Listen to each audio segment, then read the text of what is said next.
Experiences in practice by monk disciples. Luangpor Teean Su 1 No. Wat Pa Sukatho, Gangkro District, Chayapam Province. Practicing Dhamma with Luangpor Teean. In 1965, a meditation center at the Budayan Forest, in Lae Province, was renowned. Everyone knew that Luangpor Teean had established it.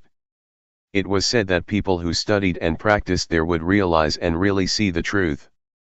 There would be no more doubt about death and rebirth, about heaven and hell, about path and fruit, attainments.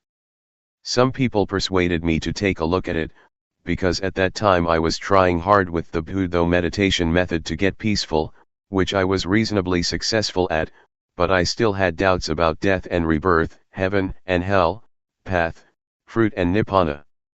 This made me think of Luangpor Teean all the time. I kept looking for a chance to meet him. Before Luangpor Buntum, who is a relative of mine, ordained, we had talked together about meditation. When he ordained, he went to practice with Luangpor Teean, beginning on 1966. At that time, I hadn't ordained yet. I had the opportunity to practice the Dhamma with him at the Budayan Forest in Lae. He taught the rhythmic meditation and walking meditation. At that time, I didn't like the rhythmic meditation very much. I was used to practicing Buddha, to sit still, and I was able to make the mind peaceful quickly. But Luangpor taught not to go for peacefulness.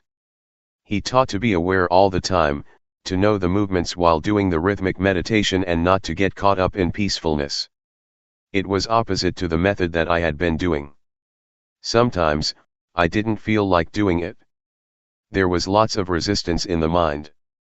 Luangpor explained and showed me how to do it. The things he would talk about, his knowledge, I didn't have yet, I couldn't do it yet. Luangpor said to throw away my knowledge and my way of practicing, this produced misgivings. Sometimes he talked in a challenging way, saying, "How much money did you get a month, when you were working?" I answered, "At least 1,000 baht." "All right," said Luangpor Teean, "you come here to practice Dhamma, to do the rhythmic meditation and to do walking meditation in order to be aware. If you don't get any knowledge, if there is no change in your mind, different from before, I will give you 1,000 baht as compensation. But you have to really practice and follow my instructions completely." That's what he said to me. Maybe he saw that I had a lot of views. In the end I decided to do it. I had come already and I'd try it out. I tried to go against my original feeling. I determined to practice the rhythmic meditation to give rise to sati sampajanya. When one builds up awareness, awareness is what one gets. I practiced continuously. When thought would arise, I would be aware of it and come back to the dynamic meditation. When peace arose, I would be aware of it, I wouldn't be caught up in the peacefulness. I knew the body and mind more clearly. There was more sati sampajanya. I could keep up with the movements of the body and I could keep up with the mind thinking. Wisdom knowledge arose, I knew rupanama, I knew the body and the mind according to reality, in levels within the basic stage of materiality mentality. There was a shift in the mind, different from before. Doubt disappeared. I understood the difference between tranquility meditation and insight meditation. About 60% of my suffering was gone. I felt very confident in Luangpor Teean's teaching. My previous knowledge just melted away. I used to study magic and superstition. I saw that that was just convention. The rites and rituals that I used to perform I could give up, just like that. I felt confident in what I was doing. I understood what merit and evil are. I understood about heaven and hell. I understood religion and Buddhism. It was as if I was carrying 100 kilos and 60 kilos dropped off me when wisdom knowledge arose. Practicing only that much and I felt so much lighter. What would happen if I were to practice some more? I really had a lot of confidence in this method of using movements in order to develop awareness. Luangpor pointed out the levels of practice. He said, this is just the basic stage of meditation. Don't get attached to it and think you've got a lot of knowledge, there is still much more. You have to determine to keep on practicing. Work more with the mind and you will get to know the stage of ultimate meaning. He asked me, do you really see? Do you believe me, or do you believe yourself? I answered, I believe myself. Luangpor was clever. He taught to see the reality of life. Everyone must see like this in order for it to be right. I didn't have to look for a teacher anymore because I got the most perfect lesson in my life from a teacher who couldn't read or write. Luangpor Teean's conduct. In the year 1966, Luangpor still couldn't read Thai, he could only read Lao. He couldn't write Thai but he was diligent, both in training to read and to write, as well as in teaching disciples. I've helped him with reading many times. Whatever Luangpor taught, he would practice, he would explain things and show us how to do it. His life was very simple, sitting and lying down, eating. His daily life was orderly, he gave his disciples a lot of attention, never being worried about difficulties. He gave himself up physically as well as his personal belongings. He tried hard to use his life for others. He wanted people to really know the Dhamma. Even though more than 30 years passed, Luangpor's conduct never changed. I respect him as having been a person with the greatest virtues. This feeling will never degenerate in my life. What happened at the Budayan forest? Those who lived at the Budayan forest in those days were determined to study and practice the Dhamma together as one. There were no papers with the schedule on it attached to the doors of the monks' huts, as is the case these days. There were 20 to 30 people there, but it was just as if there was no one there. It was really quiet. One had to be careful when asking questions because there was only just rhythmic meditation and walking meditation going on. Once, I asked a novice who was doing the rhythmic meditation something, he wasn't willing to talk to me. The teachings of Luangpor in those old days consisted mainly of just practice.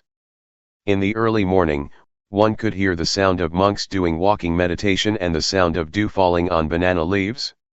In Lawi province there is a lot of dew. On hearing the dew dripping on banana leaves, one knew that it was exactly 3 a.m. Everyone would get up and start to practice. The sound of footsteps of the walking meditation could then be heard together, with the sound of the dew falling on the banana leaves, tup, tup, tup. The light of the lanterns was dimmed by the passing dust. In a day, there would be heaps of ants.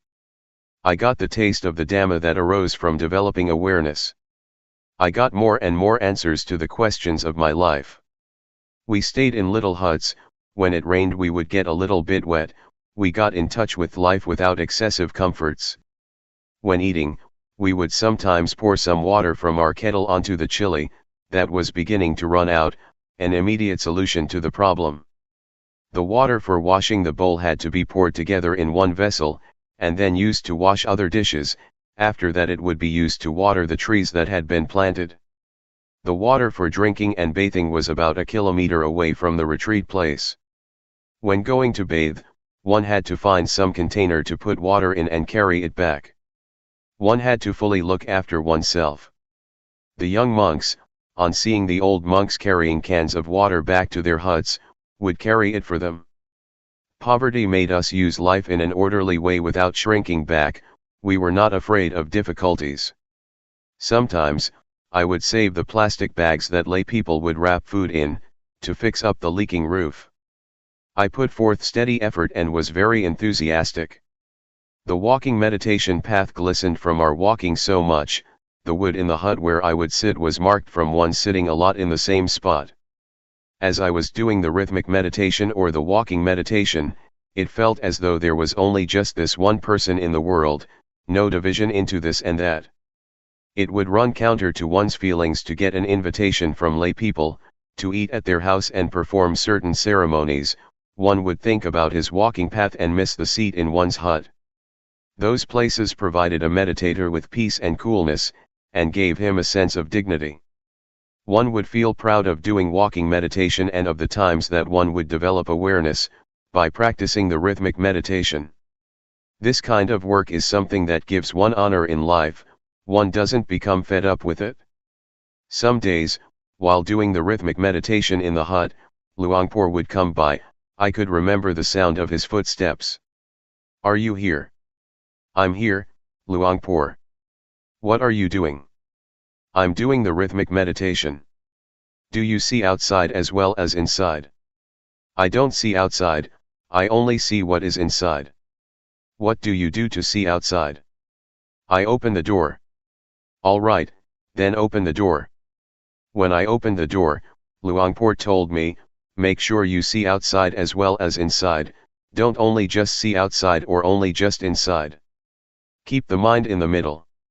Having said that, he continued to walk to the next hut.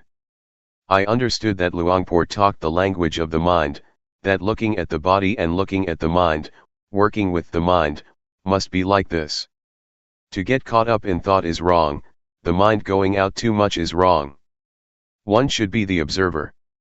Whatever arises, watch it with the inner eye, that is to say, with awareness and wisdom.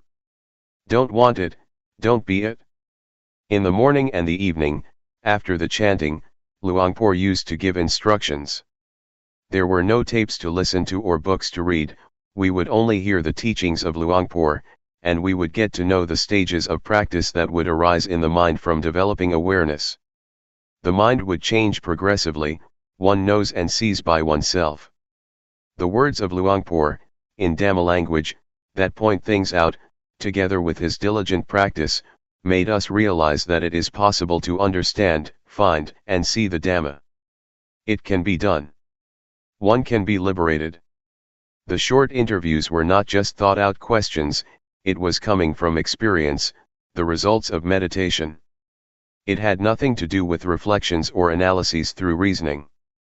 Rather, it is a fixed law of nature that exists already.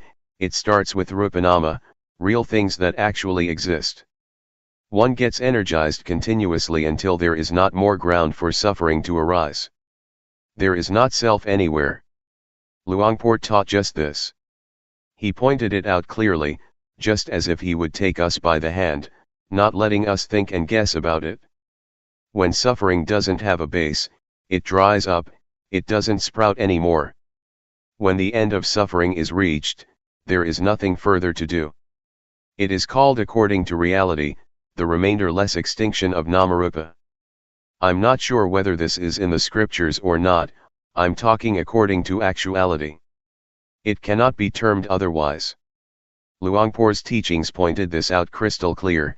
It's not that he just taught in order for us to understand intellectually. He taught to be. For example, a leech that sucks out blood.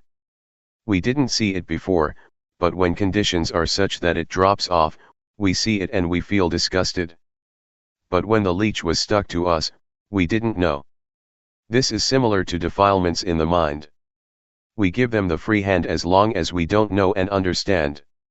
When we know, see, and understand them, they slip off. We feel in the same way as with the leech. When we are disgusted, we know, and then there is no need to ask anyone. Our lives come to an end at this point. We begin to study and practice the Dhamma with the form of rhythmic movements and walking meditation, developing awareness. I don't know whether other forms or methods are like this, also. I hold to this principle of developing awareness, using movements. Luangpor is my teacher. Whether this method can be found in the scriptures or not, may those who are intelligent reflect on it by themselves. What I've been writing so far is only just a small part, there is still much more, but it is not appropriate to say too much at this time. I guarantee that one day, if you have time to do the rhythmic meditation and develop awareness through walking meditation, Looking at the bodily movements and the thoughts in the mind, knowing them in time, able to chase and catch them, your existing problems and condition will confess and surrender because there is evidence. Those things will no longer harm you. You will become free. Life will be deathless, beyond birth, old age, sickness and death. The teachings of Luangpor spread gradually and continuously, until they reached the capital and went abroad. As long as there are human beings on this planet, of whatever nationality, if one studies one will find it just the same.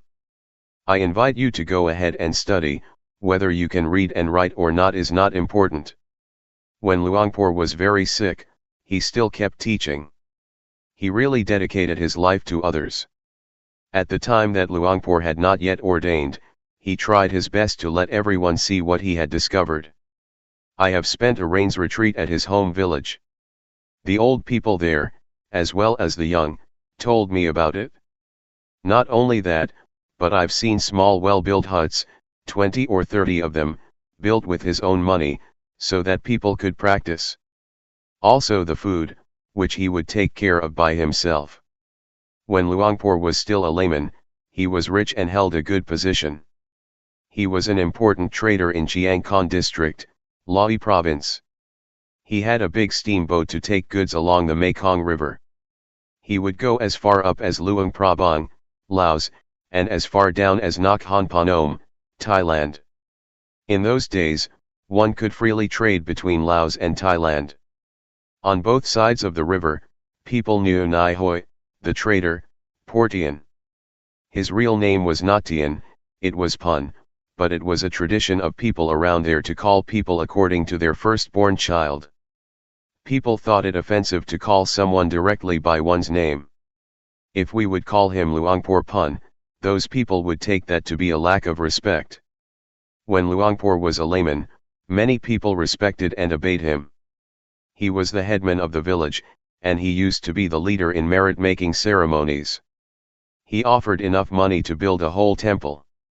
There are many things about him that haven't been mentioned. I don't mean to boast with these things. He was just an ordinary person like us, but he was someone who was able to discover the truth in this time and age.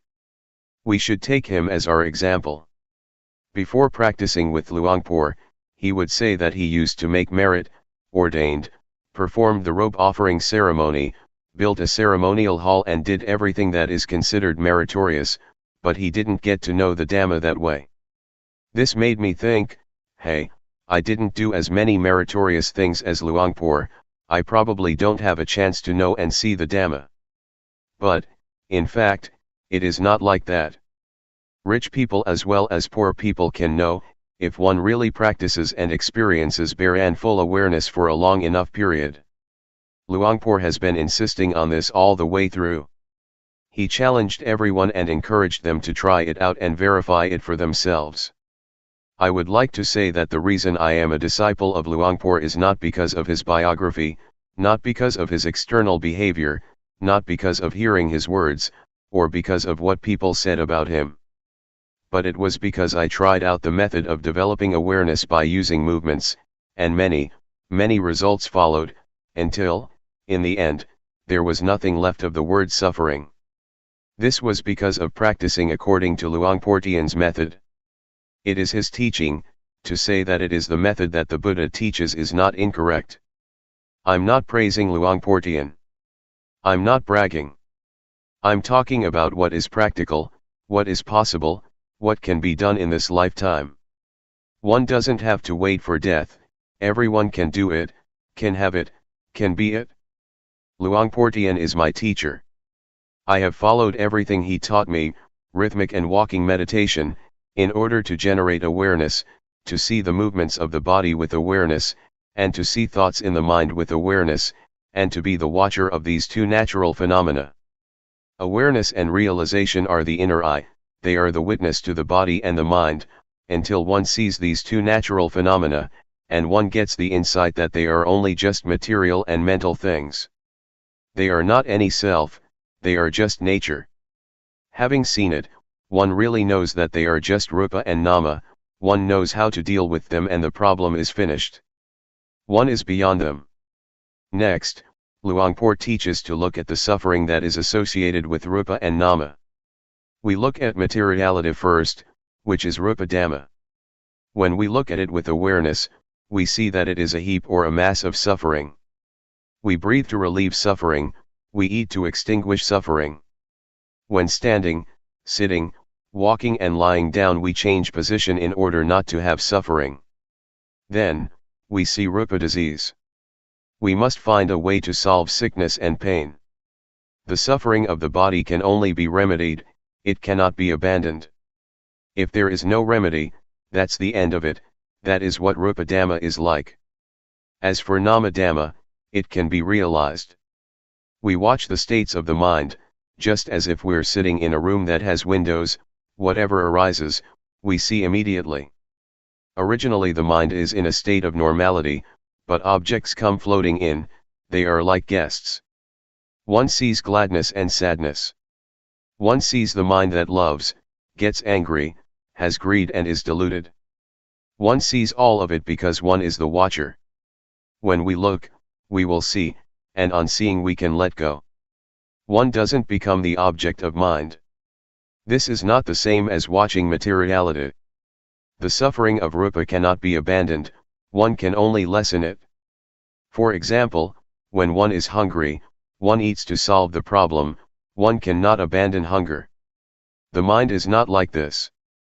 The things in the mind can be completely abandoned, one can let go once and be rid of things for the rest of one's life, until there is no more birth, old age, sickness, and death. If we put our attention on the right spot, it is not difficult. It is just like a key that fits its lock. One can unlock it right away without wasting time. The principles of the four foundations of awareness can be compared to a key or to a perfect vehicle that one uses for traveling. One passes through continuously. The body, feelings, mind states, and objects of mind are stations that detain us human beings. It is hard to be free from them. But if we develop the foundations of awareness a lot, and put our body, feelings, mind, and mind objects in the boxing ring, awareness will be the champion. It will conquer constantly because the body, feelings, mind, and mind objects are not any self, they will have to confess and surrender to awareness. The truth cannot escape the truth, what is not true cannot withstand verification.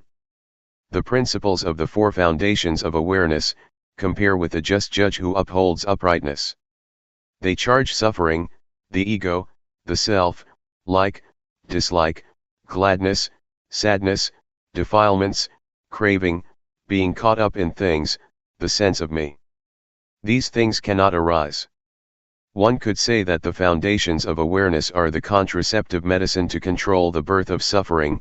Suffering cannot establish itself, because one sees from the beginning that there is only rupa and nama.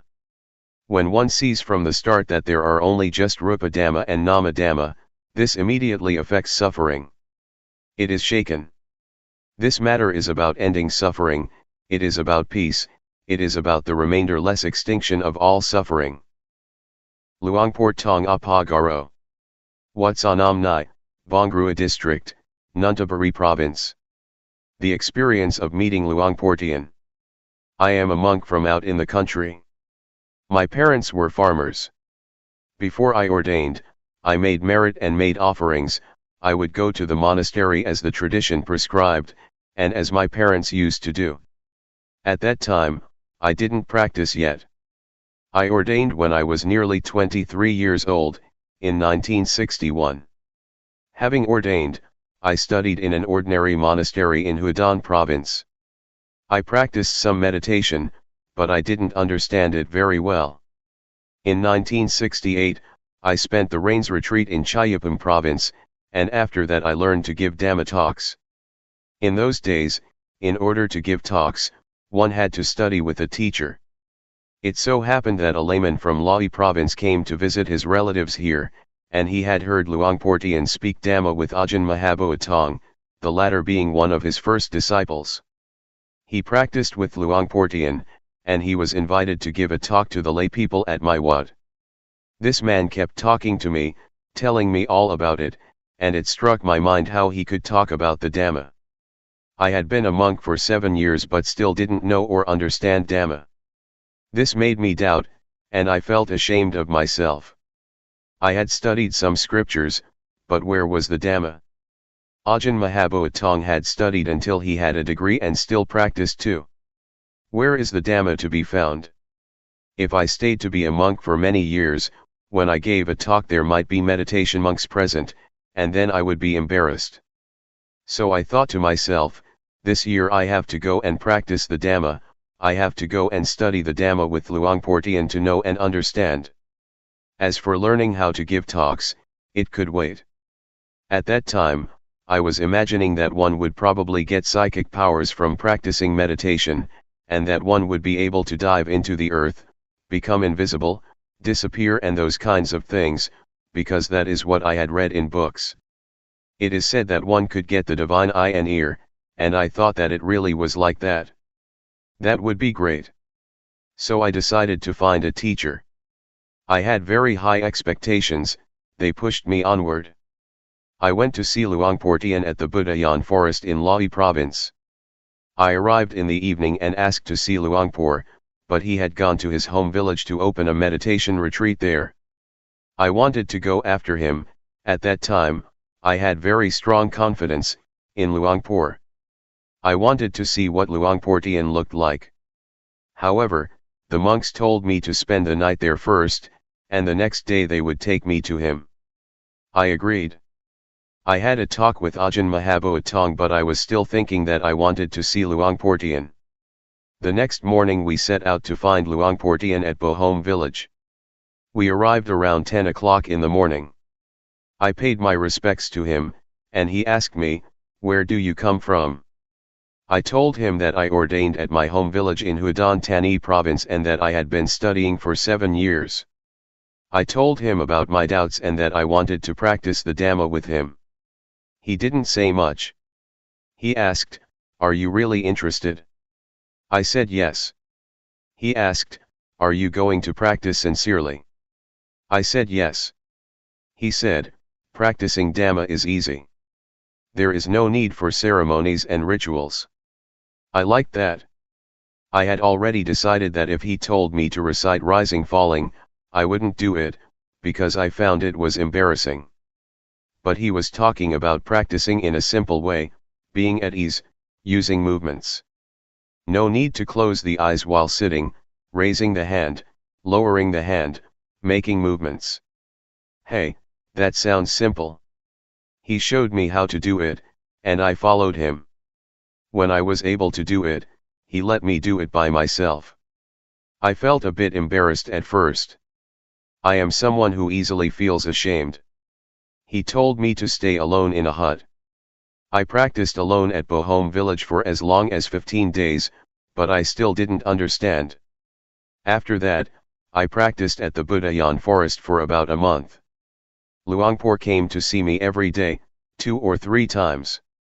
He would ask me with a few words about whether I understood or not. I didn't. Later on, one day, after the chanting, I sat chatting with Luangpor and Ajahn Mahabhotang. I told him that I would probably not understand if I practice like this. I had been ordained for 7 years and still didn't know, still didn't understand. Luangpor asked me if I understood Rupanama yet. No.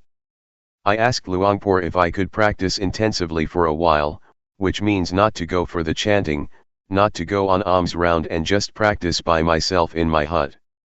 Would Luangpor allow me to do that? Luangpor said, nobody has ever done that before. He thought and talked for a while and then agreed. It was decided. As for the food, it was up to Luangpor to tell a layman to bring it over to the hut. I practiced intensively for about a week and I understood, it was just basic understanding.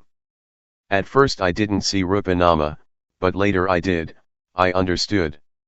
Altogether, it took me about a month.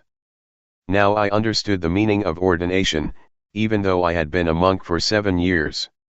I didn't know before, I just studied from books. Before, I just shaved my head and wore the brown robe without understanding anything about the way of life of a monk. Understanding arose as I was doing the rhythmic meditation, raising the hand, I was aware and knowledge arose. I knew without anyone telling me. What I knew, I had never heard and had never read in any book. Knowledge and understanding arose by itself. I saw Rupa and Nama. I saw Rupa Dhamma and Nama Dhamma, I saw Rupa disease and Nama disease, I saw convention. I saw impermanence, instability, and non-selfhood. I saw evil and merit. I saw religion and Buddhism. I saw until the end. I knew all this in an instant. This is the basic stage. I knew this after having practiced intensively for 7 days, but altogether I had been practicing exactly 1 month. I knew Rupanama. I knew many things. It was the knowledge that comes from the defilements due to insight, it is the knowledge of analytical knowledge. Luangpor had a way of teaching, but I didn't know it. Even while doing walking meditation, there were things in my mind. I was thinking about my father. I have been an orphan since I was 5 or 6 years old. My mother looked after me. I thought about my father. He was someone who didn't know anything. He didn't know why he was born, he didn't know and see himself. But I couldn't help him. I could only do something about myself. The next morning, Luangpor told me to stop the intensive practice. He was afraid others would want to follow my example. It would not be fair if he didn't allow others to do it also, if they asked to do so. That's what he said. No one had done this before, one would just practice continuously, working at the same time. There was no intensive practice. He told me to stop, so I stopped. Yet in my mind, I still wanted to continue practicing alone. But out of respect, I stopped. Whatever he said, one had to follow it. When I was first practicing, he didn't let me look at thought, until I had stopped for 4 or 5 days. At that time, I threw myself into it. It was powerful, I was caught up in analytical knowledge and joy. I was bold, I wanted to be alone. I was not afraid to have a Dhamma discussion with anyone, no matter how many degrees he might have. I knew the matter of materiality mentality well. I had never experienced something like this in my life. This is the way it is. The Buddha teaches what it means to be a monk. Even though one has ordained and studied, if one doesn't practice this, if one doesn't know and understand like this, it can be taken that one hasn't ordained as a Buddhist monk. Before, when studying the scriptures, I thought that it was just a matter of the past in India. Luangpor asked me, when it is like this, can you go back home? I said, I can, I'm confident to speak with the teacher. My teacher had been a monk for over 10 years and had studied the Pali language, he was a preceptor and the head monk of the vicinity. He had a lot of theoretical knowledge. Luangpor wanted me to go and teach. I felt that there was something unfinished. At that time, I had only just started. Why did Luangpor say that? I guess he had a reason for it. Luangpor wanted me to talk with my parents and relatives, he wanted me to talk with them about my experience. That's how it was in the old days, but now he has changed to another style. But I'm not like other people, others Luangpor would urge on. At that time, I had ordained exactly 7 years. Venerable Mahabhuatong was one of the first disciples, later Ajahn Kumkian, Ajahn Buntum and Ajahn Somai came, they followed each other closely. After this, Luangpor had me look at thought. When one first sets out to practice and one knows and understands materiality mentality, almost everyone gets caught up in analytical knowledge. Some people experience strong feelings of rapture, others don't. Luangpor didn't let them watch thought, if that was the case, instead he had them do work. Others he just let be. But he said not to be interested in thought, just let it go. The mind was thinking all sorts of good things and ideas, about the future as well as the past, thinking about teaching people, but Luangpor said not to follow it. He said to let the thoughts cool down, let them come to rest. Luangpor taught with a kind of psychology, he had a way to watch people's minds, to watch those who came to practice. He would ask, "How are you? Is your mind good or not? Is there something in your mind or not? Is your mind in its original state or not?" When the mind was in its original state, just like there was nothing there, not knowing or seeing anything at all, he would tell that person to watch thought. The Buddha was enlightened because he worked with the mind. To watch the mind with awareness, one has to look right here. Luangpor advised to look at this place. He said, "No thought and let it go." He had us do the rhythmic meditation, to be aware of movements and to watch and see thought. That's about all he said, and then he would vanish. I watched thought for 9 days and I saw objective matter, ultimate meaning, and changing conditions. It was in the evening that I saw it. There was a change in my mind. When I saw Rupanama there was another kind of change, but on seeing ultimate meaning, there was another change. I felt very confident at this point. I realized that I was a noble one. Being a noble one is to be found right here. It is not to do with shaving the head or wearing brown robes. I saw that it was right here. Luangpor taught whoever came to practice to look at the mind, to watch the various thoughts. When there is a change in the mind, everyone should know and see it. This was his method of teaching. He would ask the practitioners what they saw and understood. We would inform him that we knew or understood ultimate meaning or whatever it was. Formerly, I understood that in order to be a monk, a noble one had to shave the head, wear brown robes and stay at a monastery, but now, I understood that anyone can be a noble one, women as well as men. One can wear clothes of whatever color, one can have any nationality, speak whatever language or uphold any religion. This was not yet clear when I knew Rupanama. I understood it but not yet clearly, but on seeing ultimate meaning, awareness was more clear and I saw things that were more refined. I looked at thought until I understood ultimate meaning and various other things. Luangpor advised me to watch thought and to cross over to ultimate meaning. Another change took place. I saw greed, hatred, and delusion, and after that there were more changes. I understood and saw in stages. I understood sickness and death, heaven and hell, evil and merit. But I didn't know in the same way that Luangpor knew. Luangpor knew in stages, but my understanding was different. It wasn't long before the mind changed a third time, and it changed completely. I saw greed, hatred, and delusion at the same time as objective matter, ultimate meaning and changing conditions. After that there were insights continuously. I saw virtue, I saw sensuality, etc., until I knew everything. I understood what the Buddha taught. I practiced alone and didn't talk with anyone. One day, Luangpor gave a talk. He spoke all the way from the beginning of practice. I listened to what he said. I thought, hey, that's exactly what I've experienced and seen. When the talk was over, I went over to talk with him. We just talked very briefly.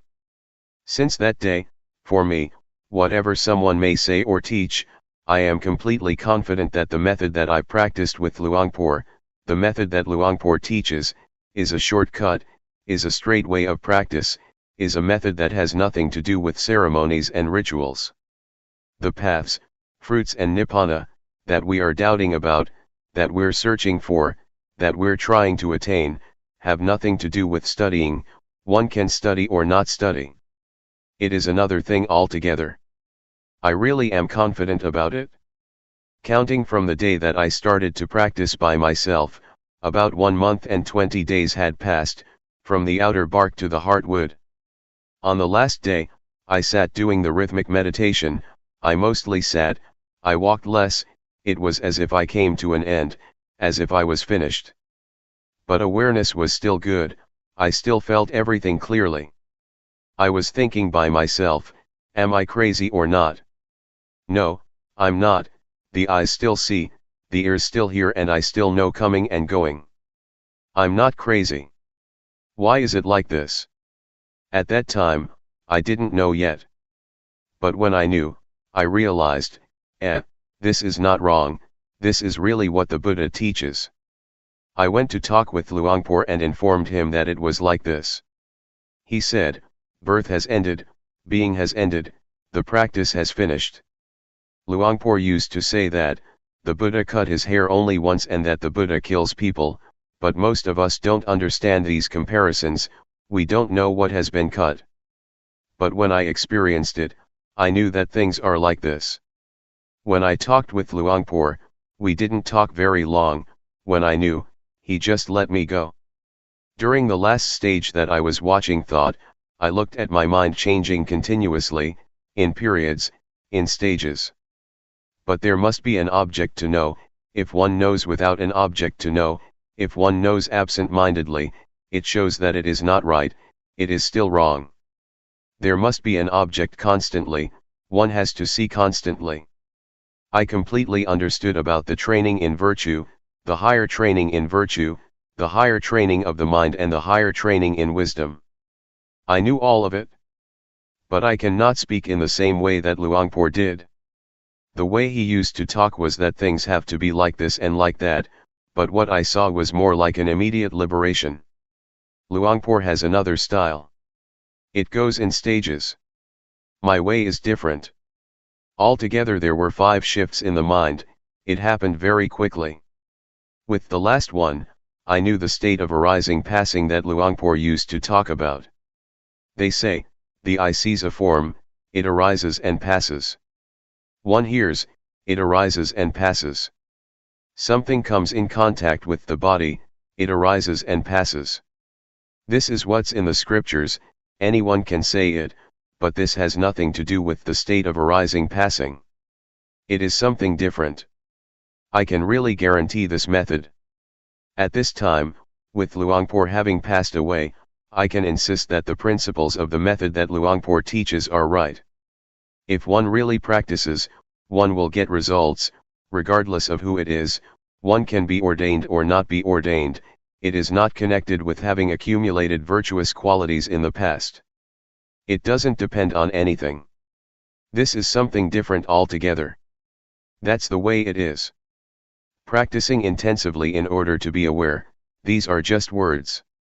One keeps to oneself, one doesn't talk with anyone, one is alone in one's hut, practicing awareness will become more continuous. This is external practice that people can see, but if the internal awareness is continuous, then, even though one doesn't stay alone, it is also intensive practice. But it is difficult, it is not easy to be constantly aware all the time. But if one can do it, it is intensive practice. Some people can do it without difficulty, wherever one may be. Among 100 people, there may be 1 or 10 who can do it like that. At first, it is quite hard though, one cannot yet catch the awareness, and there are a lot of thoughts. Awareness can't stand up to the thinking, there is only little awareness. But when practicing for a long period of time, the awareness gradually increases. But at first, one sometimes feels disheartened, awareness arises with difficulty. When I first practiced with Luangpor, I sometimes did some walking outside the hut, but, later, when I practiced intensively by myself, I mostly was inside the hut and didn't go outside. I used the posture of sitting more than the posture of walking. One day, as I was sitting, practicing awareness, making movements in the sitting position, for one moment it was just as if things happened very fast, it was as though it happened in a flash, like a flash of lightning. To use Luangpor's expression, it was like a blink of the eye or a snap of the fingers. At that time, it was as if there was something heavy and I threw it off. I felt light. I knew I was light because I had never experienced this before. I felt that something was different. But there was awareness. It didn't go anywhere. I knew that there was lightness. Awareness was stable all the way through, even while being asleep, I knew.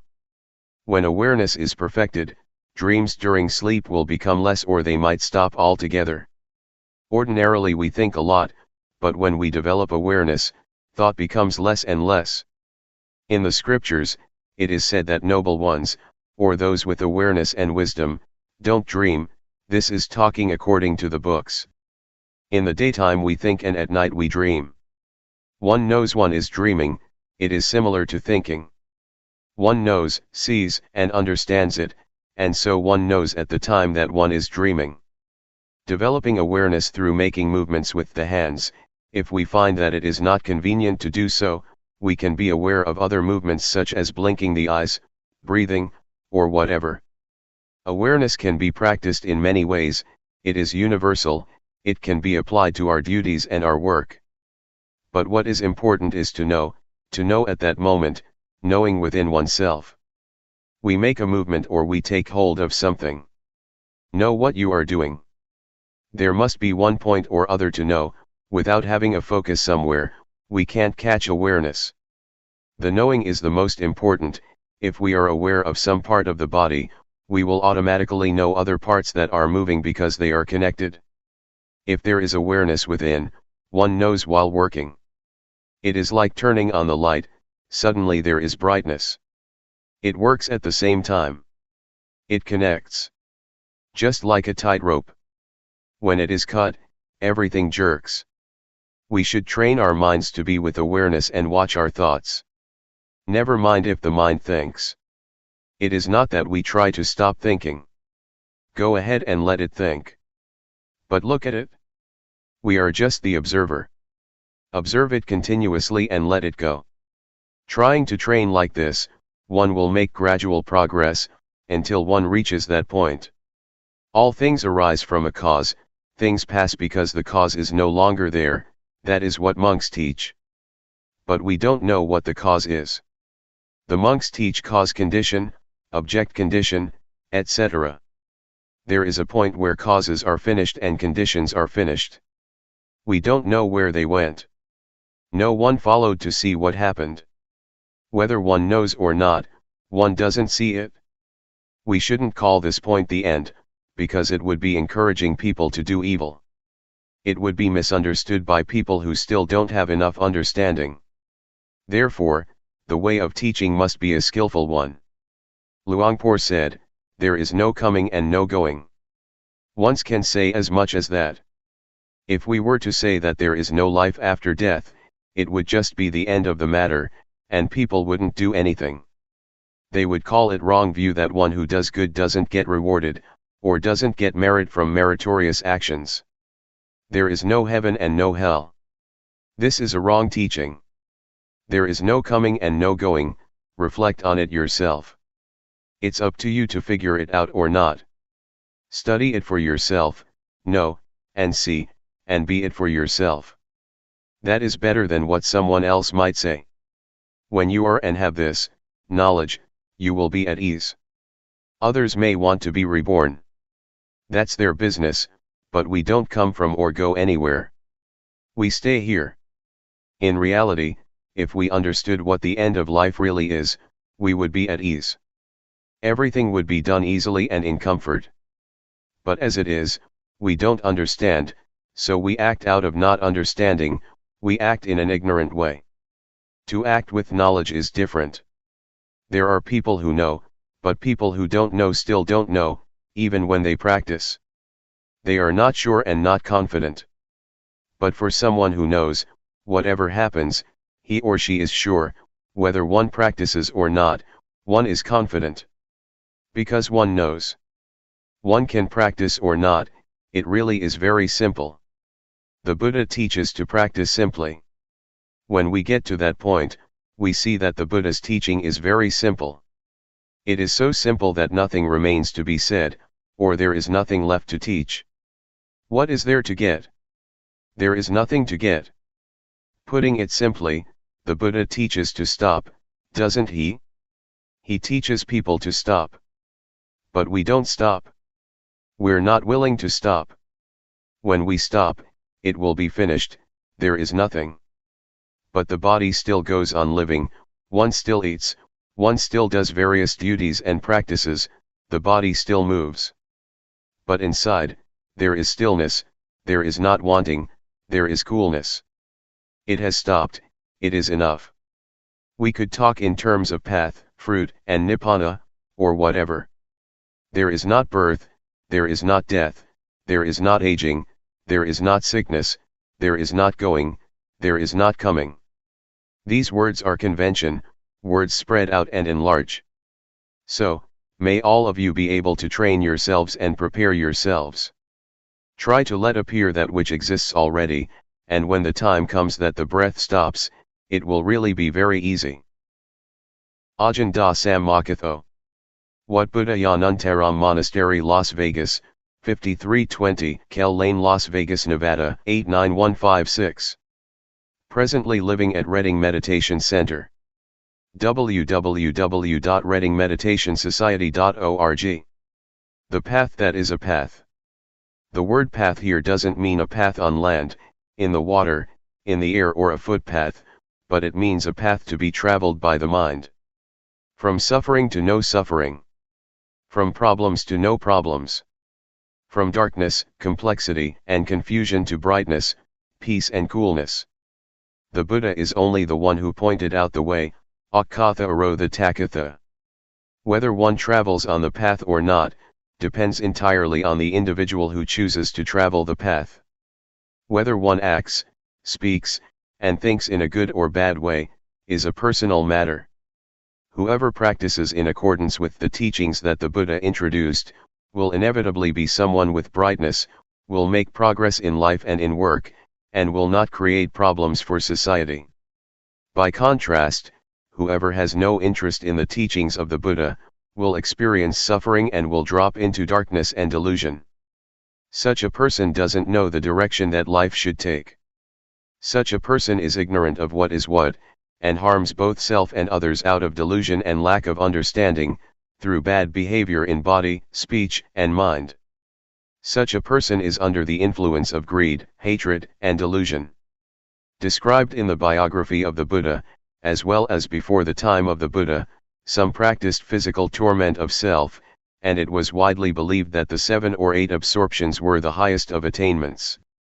The Buddha saw that such was not the way to completely escape suffering, it is just a way to temporarily become peaceful or to subdue oneself, like putting a rock on top of the grass. The Buddha rejected those methods, and sought the way out by working with the mind. He continually observed with awareness the conditions that, without pause, arose in the mind, changed and passed away. This caused him to realize the truth, he found the answer to everything, he was the perfect Buddha. He knew right as well as wrong. In sum, the Buddha searched for 6 years to find a way out, through all the various methods that existed in those days, were all just deluded ways, wrong ways, closed ways. They were dead ends, they were paths that are not paths.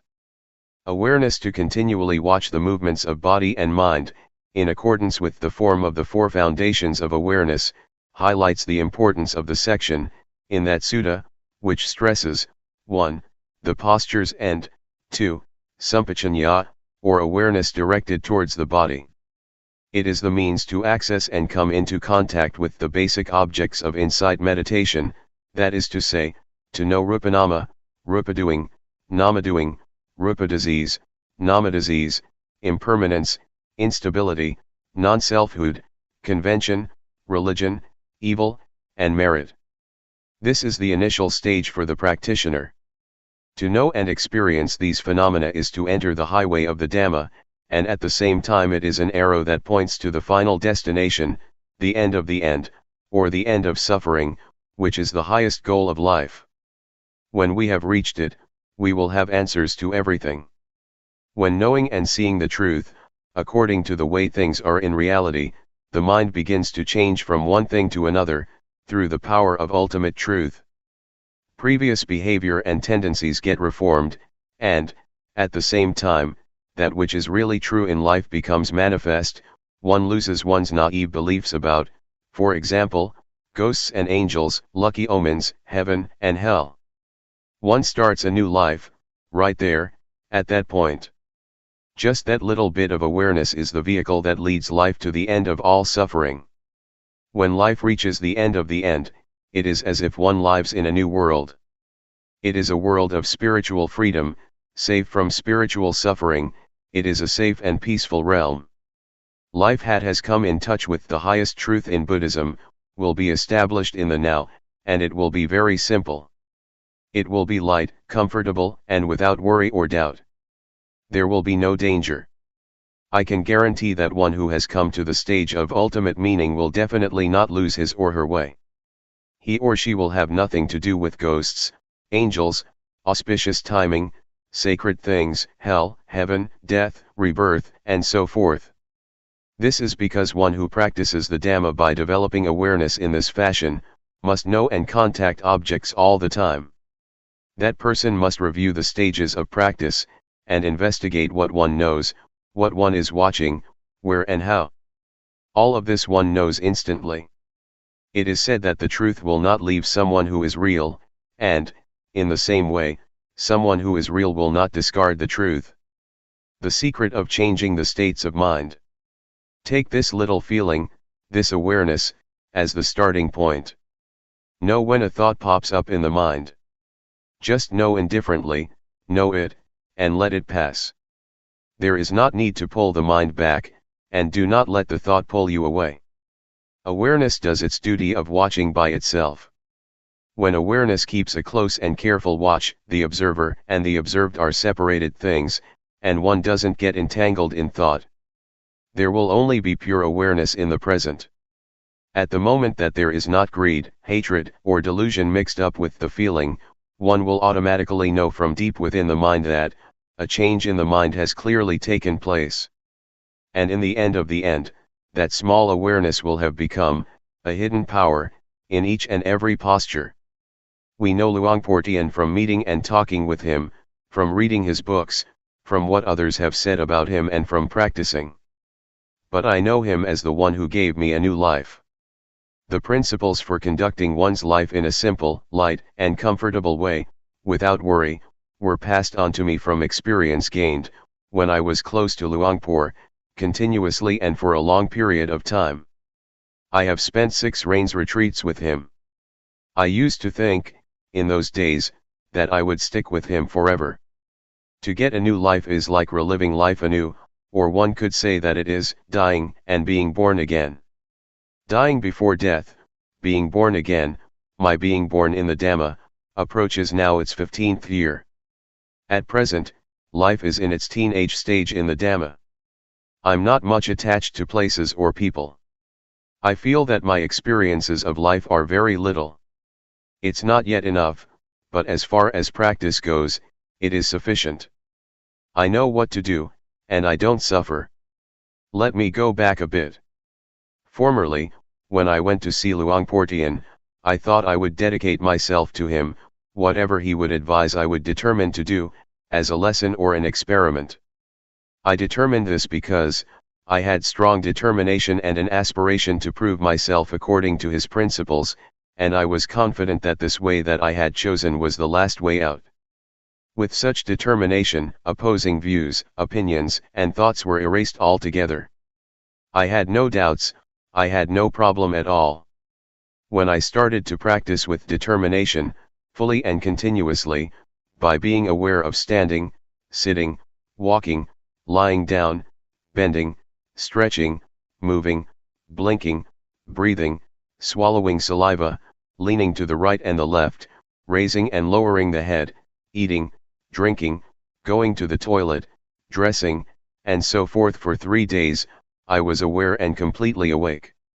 Awareness was purely in the present, there was no past or future. Materiality and mentality appeared clearly and cut off doubt. I saw Rupa as Rupa, and Nama as Nama. On seeing it, doubts disappeared. I won't talk about my personal knowledge, but I'll say something directly about the principles, that are the technique of practice. To practice intensively, alone in one's room, is a wonderful opportunity for someone who is seeking a way out for oneself, and it presents an opportunity, for those who are keen on this way of practice, for those who are real, and for those who are genuinely determined, and who practice sincerely, to really prove this style of practice. One can choose this solitary practice for either 7 days, 15 days, 3 months, 1 year, or 3 years. Those who volunteer to practice can choose according to what is suitable for oneself. One should stay alone and keep silent in one's hut or whatever place it may be. A monk or teacher would advise one in developing awareness and could be consulted. He or she is a friend to help the practitioner to really go for it, without having to do anything else. Just to work with the mind, to observe oneself, to be with oneself. To be determined to just watch over the movements of body and mind, all the time. Not to read books, not to receive or write letters, to be cut off from the external world temporarily, just for the time that one is practicing intensively. Every day, someone would bring food over once or twice a day, depending on what one agrees on with the teacher. The teacher, who is like a good friend, would pay close attention to the practitioner, and advise or warn him or her when necessary. Things can be discussed with the teacher, and problems or obstacles can be overcome that way. When one practices, results will appear by themselves.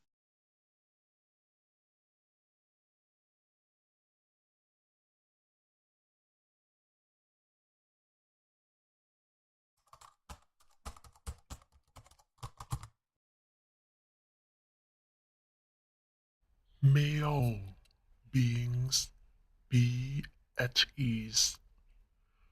Whatever living beings there may be, whether they are weak or strong, omitting none,